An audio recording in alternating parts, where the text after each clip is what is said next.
अल्लज़ीना यमशूना अलल अर्ज़ि हौना, जो जमीन के ऊपर नर्म चाल चलते, अहंकार नहीं करते, तकब्बुर नहीं करते, गुरूर नहीं करते, घमंड नहीं करते। उनकी चाल बताती है कि ये घमंडी लोग नहीं है, ये तकब्बुर करने वाले लोग नहीं है, ये तवाज़ो वाले लोग हैं, ये अपने आप को छोटा समझते हैं। इंसान तकब्बुर करे तो किस बात पर करे?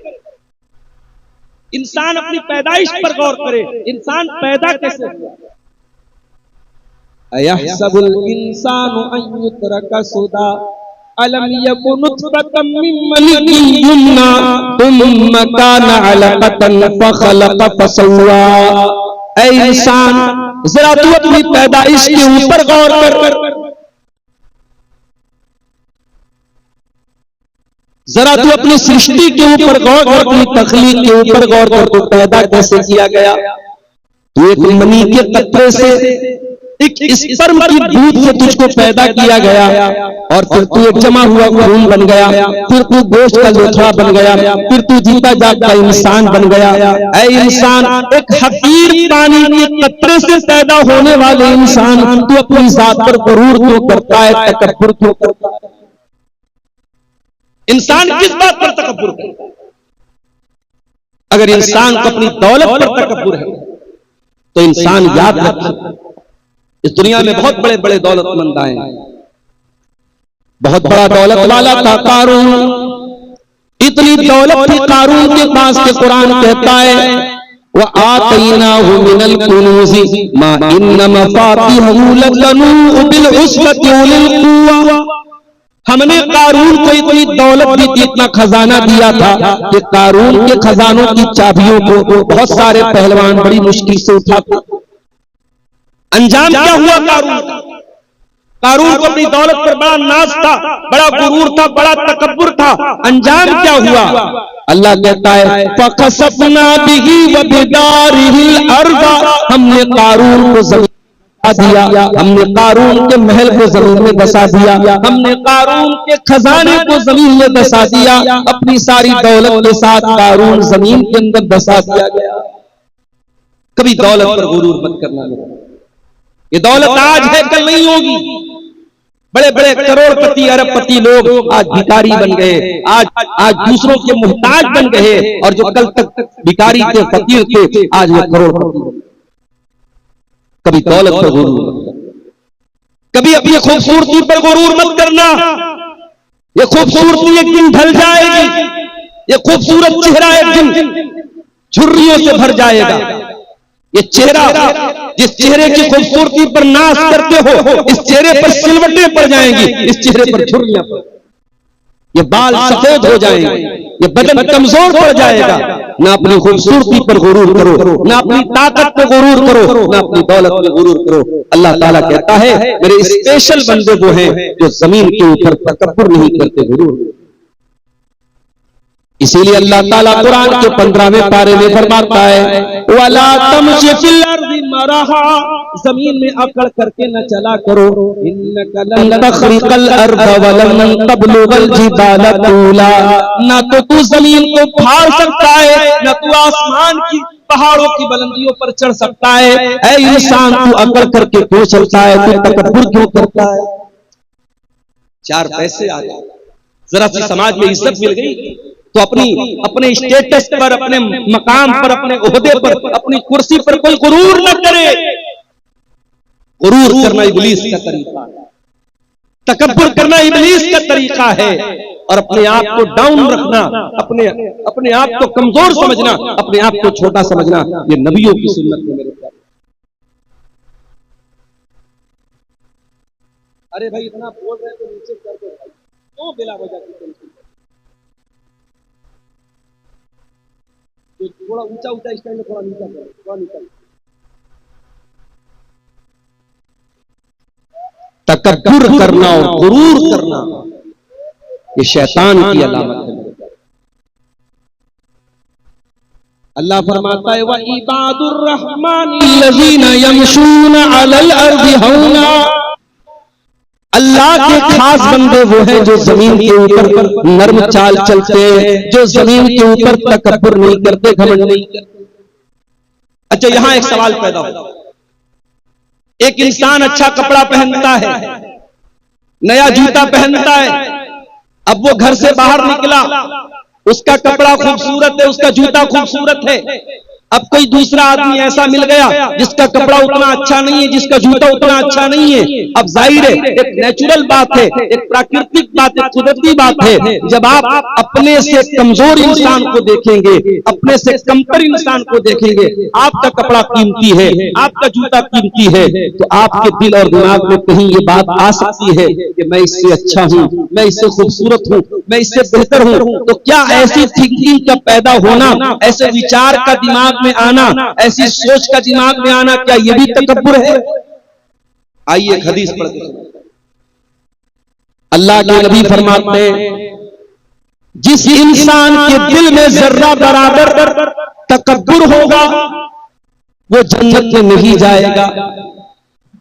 सहाबे किराम दहल गए, सहाबे किराम कांप गए, अल्लाह के रसूल, जर्रा बराबर जिसके दिल में तकब्बुर होगा, अहंकार होगा, घमंड होगा, गुरूर होगा, वो जन्नत में नहीं जाएगा।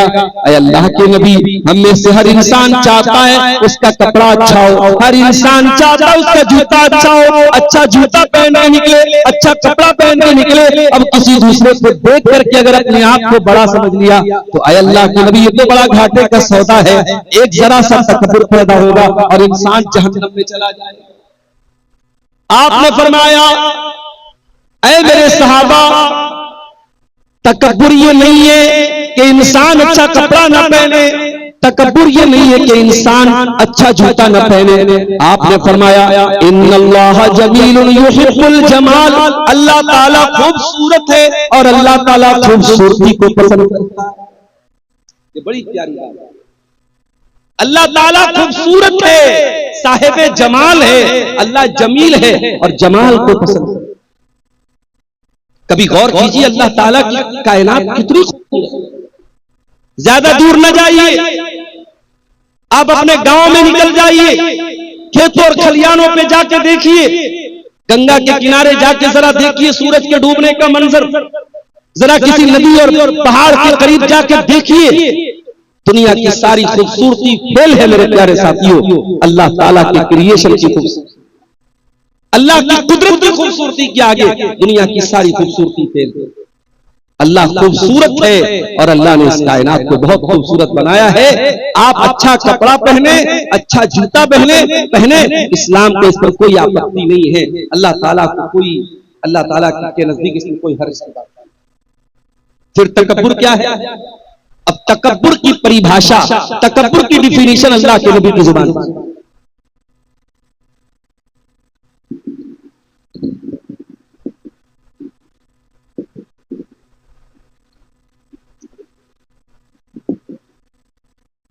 अल्लाह के प्यारे नबी ने फरमाया, अल किब्रु बत्रुल हक़्क़ि व गम्तुन नास, तकब्बुर ये है कि तुम हक बात को कबूल न करो, सच्चाई को कबूल न करो।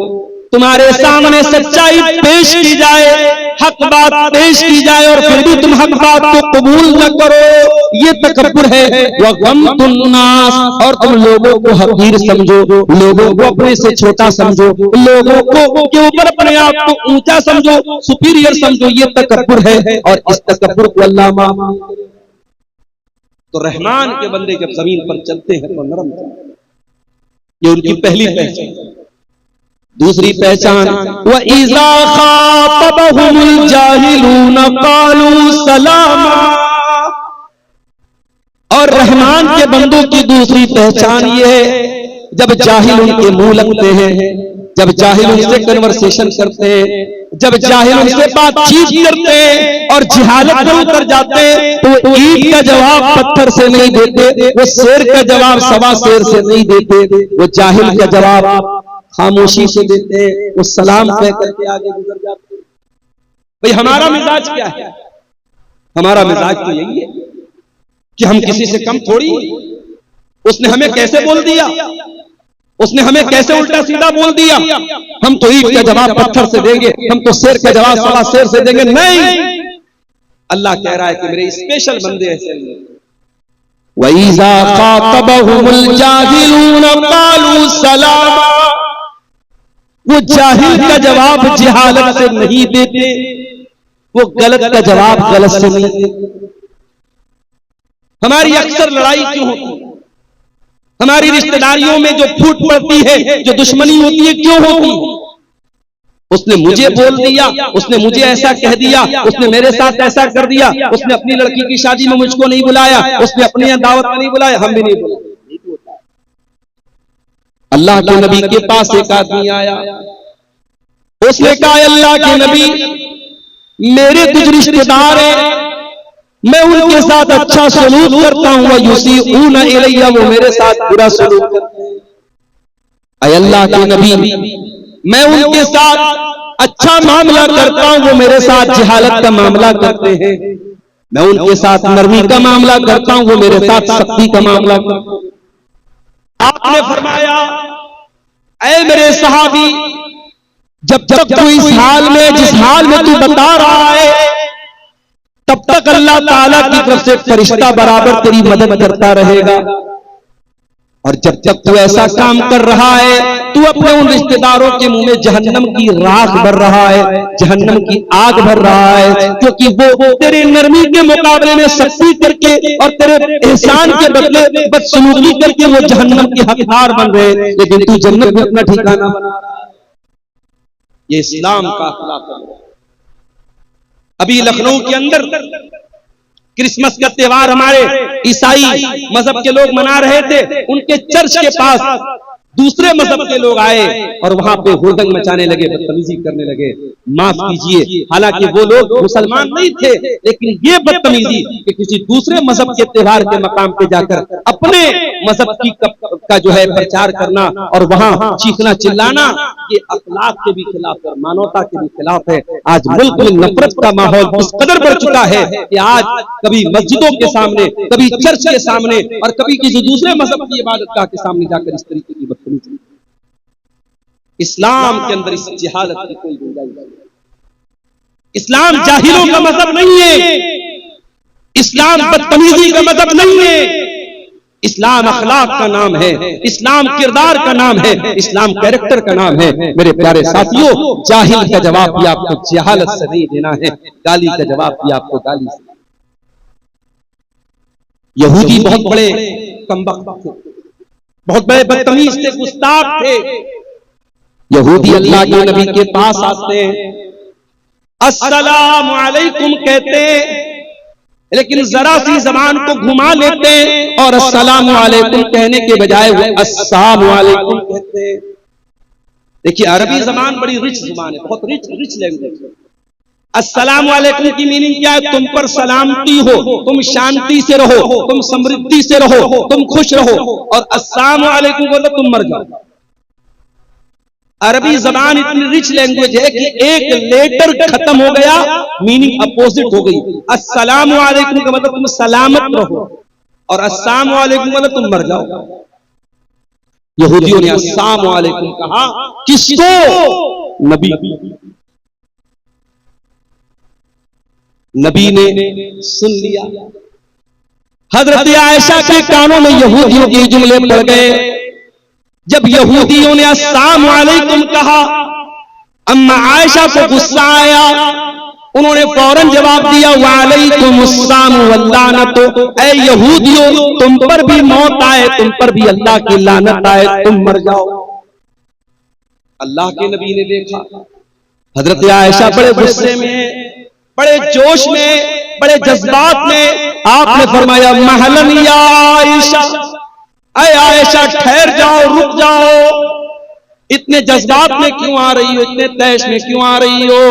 इन्नल्लाह युहिब्बुर रिफ्क़ फ़िल अम्रि कुल्लिही, अय आयशा अल्लाह ताला नरमी को पसंद करता है, अल्लाह ताला सख्ती को पसंद नहीं करता, अल्लाह तो नरमी वाला, नरमी को पसंद करता है। हजरत आयशा ने कहा, अल्लाह के नबी आपने देखा नहीं, उन यहूदियों ने कितनी गंदी बात आपको कही। उन्होंने आपको अस्सलाम वालेकुम नहीं कहा, उन्होंने आपको अस्सलाम वालेकुम कहा। मैं कैसे गवारा करूं मेरे नबी को मौत की बद्दुआ दी जाए, मेरे नबी को बुरा भला कहा जाए और मैं बर्दाश्त। हजरत आयशा ने हमें और आपको एक सबक भी दिया। सबक ये दिया कि अगर आपके दिल में रसूल की मोहब्बत है और रसूल की गैरत है और आपके रसूल को बुरा भला कहा जाए तो आपको गुस्सा आना चाहिए, आपके जज्बात भड़कने चाहिए। अगर आपके जज्बात ठंडे पड़े, आपके नबी को कुछ भी कह दिया जाए, आपके जज्बात पर कोई फर्क न पड़े, इसका मतलब कि आप बेगैरत हो चुके हैं, आपके अंदर रसूल के नाम की कोई गैरत नहीं। क्रिसमस का त्योहार आया, ईसाई मजहब के लोग मना रहे थे कि उनका मजहब है, लेकिन हमारी शरीयत क्या कहती है कि अल्लाह ताला का कोई बेटा नहीं है। लम यलिद व लम यूलद, न तो वो किसी का बेटा है न उसका कोई बेटा है। क्रिसमस मनाने वाला तो ये अकीदा रखता है कि आज के दिन अल्लाह ताला का बेटा पैदा हुआ है, नऊजुबिल्लाह। और मुसलमान बेचारा अपने आप को सेकुलर साबित करने के लिए और अपने आप को मानवतावादी साबित करने के लिए ये क्रिसमस की मुबारकबाद देता है और उसमें शामिल होता है। कितने मुसलमान बच्चे सांता क्लॉस बनते हैं और उनकी नकाब पहने हुई मुसलमान माँ अपने सांता क्लॉस बने बच्चे को स्कूल में छोड़ने जाती है। मेरे प्यारे भाइयों, मेरी माँ और बहनों, होना तो ये चाहिए था कि हम इस शिर्क से अगर रोकने की क्षमता रखते तो हम रोकने की कोशिश करते। हम रोक नहीं सकते तो कम से कम बुरा समझते, मगर हम बुरा कहाँ समझ रहे हैं, हम तो सपोर्ट कर रहे हैं, हम तो साथ दे रहे हैं। इसका मतलब कि तौहीद की गैरत हमारे अंदर नहीं है, अल्लाह की गैरत हमारे अंदर नहीं है। अल्लाह को गाली दी जा रही है, अल्लाह को बुरा भला कहा जा रहा है, अल्लाह का बेटा बनाया जा रहा है और हम मुबारकबाद दे रहे हैं, हम शुभकामनाएं दे रहे हैं, हम उनके साथ शामिल हो रहे हैं। मेरे प्यारे साथियों, हजरत आयशा ने यह सबक दिया है कि मुसलमान अगर हो, अल्लाह से मोहब्बत करते हो, रसूल से मोहब्बत करते हो, अल्लाह को बुरा भला कहा जाए तो तुम्हारा खून खौल जाना चाहिए, रसूल को बुरा भला कहा जाए तो तुम्हारा खून खौल जाना चाहिए। हजरत आयशा कहती है मुझसे बर्दाश्त नहीं हुआ, मैंने जवाब दिया, ऐ यहूदियों तुम पर अल्लाह की लानत आए, तुम मेरे नबी को बुरा भला कहा। नबी ने क्या जवाब दिया? कहा आयशा, मैंने उन यहूदियों की बदतमीजी को सुना था और मैंने उनका जवाब भी दे दिया था जब उन्होंने अस्सलाम वालेकुम कहा था।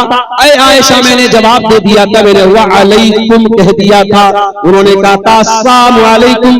ऐ मोहम्मद सल्लल्लाहु अलैहि वसल्लम, आपके ऊपर मौत आ जाए, आप खत्म हो जाएं, आप हलाक हो जाएं। ऐ आयशा, मैंने जवाब दे दिया था वा अलैकुम, तुम पर भी हलाकत आ जाए, तुम भी मर जाओ, तुम भी खत्म हो जाओ। ये मेरे नबी का गाली का जवाब आपने गाली से लिया। मेरे भाइयों, ये अखलाक आज अपने देश में, अपने इलाके में, अपने स्टेट में, अपने गांव में, अपने खानदान में, अपने परिवार में ये अखलाक पैदा करो। अपने बच्चों को ये अखलाक, रहमान के बंदों का ये अखलाक होता है। वइज़ा खातबहुमुल जाहिलून क़ालू सलामा, कि वो जाहिल का जवाब जहालत से नहीं देते। अच्छा, उनका दिन ऐसा गुजरता, उनकी रात कैसी गुजरती? वल्लज़ीन यबीतून लिरब्बिहिम सुज्जदन व क़ियामा, जब दुनिया रात में आराम कर रही होती है, गुलछर्रे उड़ा रही होती है, अय्याशी कर रही होती है, रहमान के स्पेशल बंदे रात को तहज्जुद पढ़ते हैं, क़ियामुल लैल करते हैं, रात रात पर सजदा करते हैं, रात रात पर क़ियाम करते हैं, रातों को तहज्जुद की नमाज पढ़ते हैं। आज कितने मुसलमान हैं जो तहज्जुद की नमाज पढ़ते हैं? अरे तहज्जुद छोड़ दो, संभल की बात करने वाले, बनारस की बात करने वाले और उन मस्जिदों की बात करने वाले जिन मस्जिदों पर दुश्मनों की निगाहें हैं, अपने गांव की मस्जिदों को पहले आबाद करो। तुम्हारे गांव की मस्जिद में फजर की नमाज नहीं, मुअज्जिन अज़ान की आवाज दे रहा है, अस्सलातु खैरुम मिनन नौम, नमाज नींद से बेहतर है। और मोहल्ले में, गांव में सैकड़ों लोग रहते हैं, दो चार बूढ़ों के अलावा, दो चार बुजुर्गों के अलावा जो डंडा लेके मस्जिद में पहुंचते हैं, कोई फजर की नमाज में आने को तैयार नहीं है। गोया हम ये साबित कर रहे हैं कि ऐ मुअज्जिन, तू कहता है नमाज नींद से बेहतर है, लेकिन मेरे नजदीक नींद बेहतर है। मैं नींद को छोड़ करके नमाज पढ़ने को तैयार हूं। आज का मुसलमान 5 टाइम की नमाज पढ़ने को तैयार है, और वो बेचारा बैठ करके तबसरा कर रहा है, हमारी मस्जिदें निशाने पर हैं, हमारी मस्जिदों पर दुश्मनों की गलत नजर है। अरे दुश्मन की गलत नजर बाद में है, पहले तूने अपनी मस्जिदों को गिराना। दिल्ली की जामा मस्जिद में अभी मेरे पास वीडियो आया, वहां इंस्टाग्राम की रील बन रही है, लड़का लड़की प्यार मोहब्बत की रील बना रहे। कहा? अल्लाह के घर में, जामा मस्जिद में। मैंने वीडियो देखा, मेरा खून खौल गया कि जामा मस्जिद के एडमिनिस्ट्रेशन और वहां की इंतजामिया क्या कर रही है। इस तरीके के बेहुदा वीडियो जामा मस्जिद के अंदर बनाए जा रहे हैं। प्यार मोहब्बत की बातें, एक लड़का लड़की वो वीडियो के अंदर फिल्मा रहे, और वो वीडियो जामा मस्जिद दिल्ली के अंदर बन रही है। मेरे प्यारे साथियों, दिल्ली के अंदर 5 मस्जिदें तो ऐसी है, पुरानी मस्जिदें, जो पिकनिक स्पॉट बन चुकी है, और वहां आशिक और माशूक मिलने जाते हैं। वो लवर्स पॉइंट बन गया है, वो आशिकों के मिलने का अड्डा बन गया है। ये मुसलमान का हाल है, और वो बेचारा कह रहा है कि साहब हमारी मस्जिदों पर दुश्मनों की गलत होती है। अल्लाह कह रहा है, मेरे स्पेशल बंदे 5 टाइम की नमाज के तो पाबंद होते ही होते हैं। वल्लज़ीन यबीतून लिरब्बिहिम सुज्जदन व क़ियामा, वो रात रात भर सजदे में रहते हैं, वो रात रात भर क़ियाम में रहते हैं, वो अल्लाह की बारगाह में रोते रहते हैं, वो अल्लाह की बारगाह में तहज्जुद पढ़ते, क़ियामुल लैल करते हैं। कल जुमा का दिन है, फजर की नमाज में आप मस्जिद में जाएंगे, अगर इमाम साहब को मसला मालूम है, सुन्नत का तरीका मालूम है, इमाम साहब पहली रकात में सूरह सजदा पढ़ाएंगे, दूसरी रकात में सूरह दहर पढ़ाएंगे, सूरह सजदा की तिलावत जब आप सुनेंगे, सूरह सजदा में ये आयत भी इमाम साहब तिलावत, ततजाफा जुनूबुहुम अनिल मज़ाजी यदऊन रब्बहुम खौफन व तमा।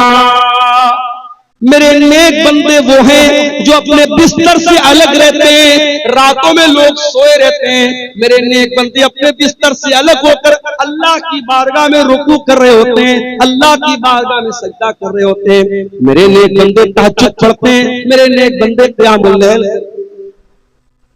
और एक बात आपको बोलता हूं, कभी कोई मसला फंस जाए, कभी जिंदगी में कोई प्रॉब्लम आ जाए, कभी कोई समस्या आ जाए, नुस्खा बताता हूं, नोट कर लो।